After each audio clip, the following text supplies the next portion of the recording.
Amaravati railway line వచ్చింది. Visakhapatnam railway zone వచ్చింది.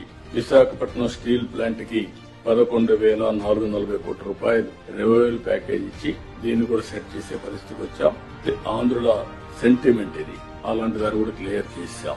National highways కి 55,000 కోట్ల రూపాయలు పనులు జరుగుతున్నాయి. ఆల్ కలెక్టర్స్ అనునిత్యం మీరు గుర్తుపెట్టుకోవాల్సింది, మీ పరిధిలో ఉండే నేషనల్ హైవేస్ అన్ని ఎక్కడ అన్ఇంటరప్టెడ్ గా నోబడి షుడ్ ఇంటర్వెన్. ఎట్టి పరిస్థితుల్లో ఆటో పైలట్ తిరగాలి. అదే సమయంలో ఎన్విరాన్మెంట్ క్లియరెన్స్ గానీ ఇంకా ఏమైనా ప్రాబ్లమ్స్ ఉంటే you have to sort it out. 2 years time.